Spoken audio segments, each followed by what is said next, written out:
Well, a very good evening to you. Many thanks for making time to be with us on this 22nd day of November 2023.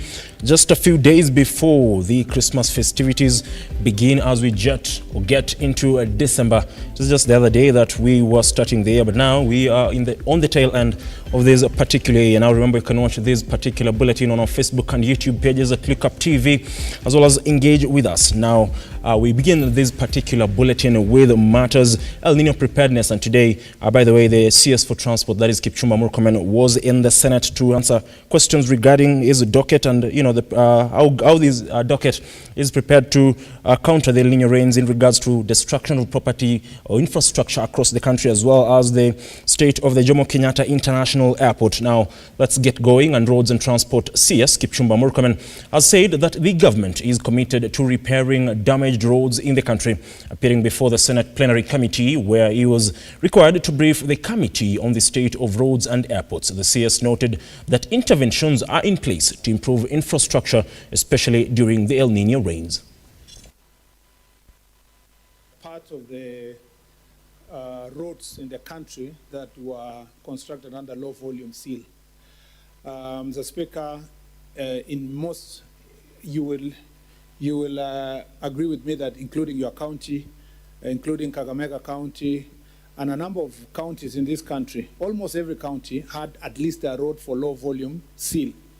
The Speaker, the intention then by the government in the first term of Jubilee administration was that to accelerate achieving the 10,000 kilometer road, it was important to, in the really very rural areas where there was not much traffic, to build a road that is basically going to be used locally by few cars, because the statistics then showed that there were very few cars.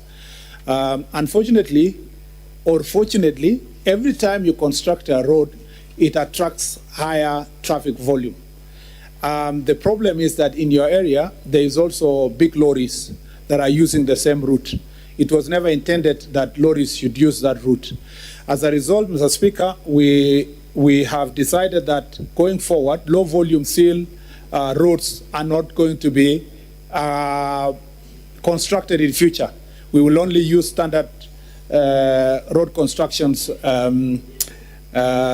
the existing standards that were there and that are being used by Ken and Kura to construct all the other rural roads. Now, moving forward, the Deputy President, Rigathi Gachagua, has today met with the development partners and ambassadors who are involved in development projects in partnership with the government.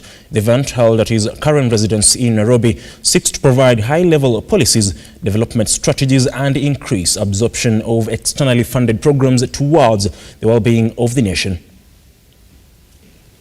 Distinguished honor to host you and welcome you on behalf of the Government of Kenya to this Development Partnership Forum, the first under the Kenya Kwanza administration. There's a saying that if you want to walk fast, walk alone, but if you want to walk far, walk together. Ladies and gentlemen, we are here today because we want to walk together. President William RUTO, through Executive Order number 2 of 2023, assigned my office the function of coordinating, planning, and supervising the implementation of development partners' funded programs and projects in Kenya. We meet here today on this backdrop.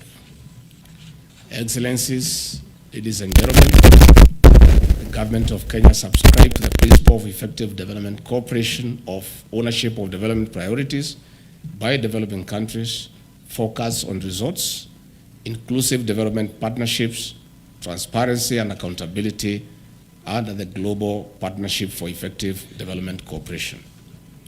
In this regard, the DPA forms a critical cog of Kenya's development framework, as it allows us to come together to exchange views on the progress, challenges, and future prospects of Kenya's development priorities. This forum reflects our collective commitment to advancing our nation's development agenda and fostering effective collaboration between the government and our development partners.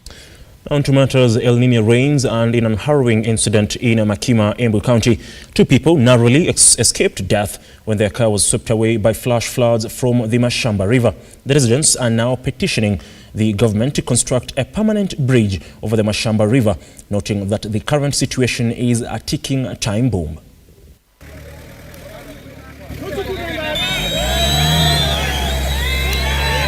Gari imeharibiwa kiwango ya sile, hata ukiwa mtu kawaida kuitengeneza itakuwa ni challenge, not unless usaidiwe na insurance.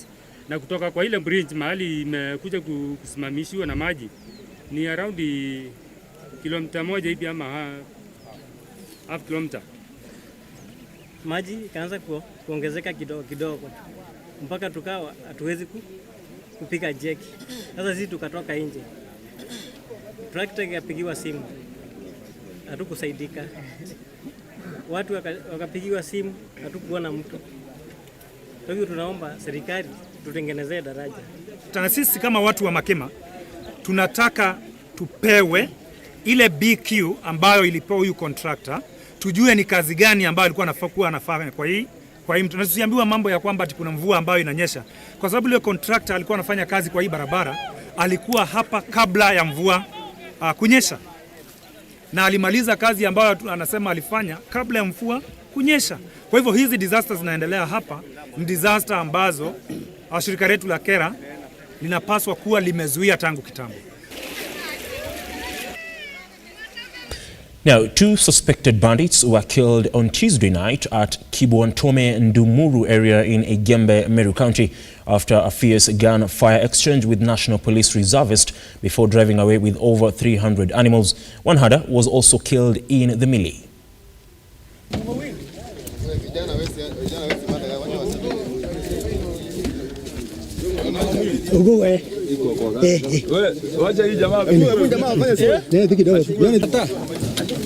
Na maiti fungua hapo banda hiyo.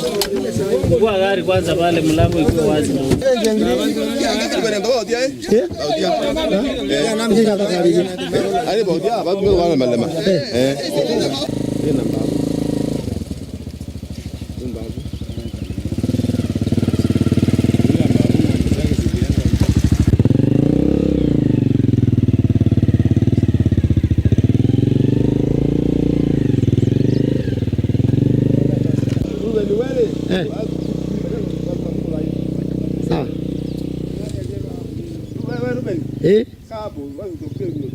Sawa.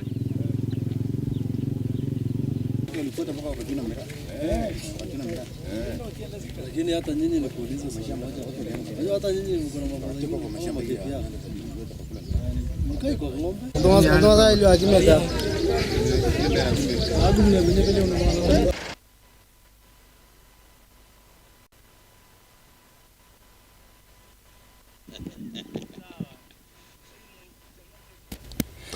Now, 5 middle-aged men were arraigned before an Embu magistrate court on robbery with violence charges around the University of Embu. Appearing before senior resident magistrate, that is Joan Otieno, 2 of the suspects denied the charges of robbery with violence and being in possession of 18 stolen phones.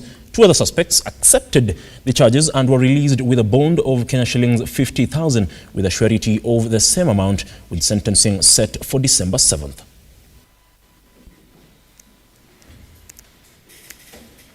Ambazo ni kisu moja, kijiti na misumari. Mulimuibia yule Sharon Nyakio Gakuya simu yake ya rununu ambayo ni Oppo A15 ambayo ni ya thamani ya 15,500 na mkatuma zile pesa ambazo ni 990 kwa mkatuma kwa namba ya simu ambayo ni 0711 323155. Shikwa na askari wa polisi, Chief Inspector Njuguna, ukiwa mmejihami na vifaa kama kisu, jiti ambayo ilikuwa iko na 323155, na kabla ama baada ya kumwibia ulifanya jaribio la kumtishia kumuumiza huyo Sharon Nyakio Gakuya. kwa tafuta njia ya kujidunia, lakini katabadilika, tafuta njia halali tu.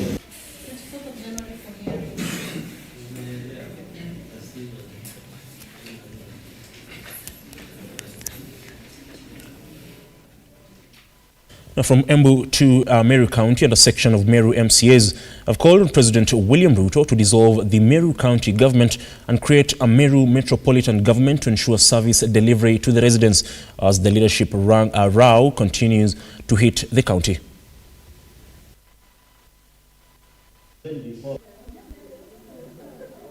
Asubuhi ya leo tumepokea hoja kutoka kwa wananchi ambayo inataka kaunti ya Meru ipeanwe kwa Meru Metropolitan Services.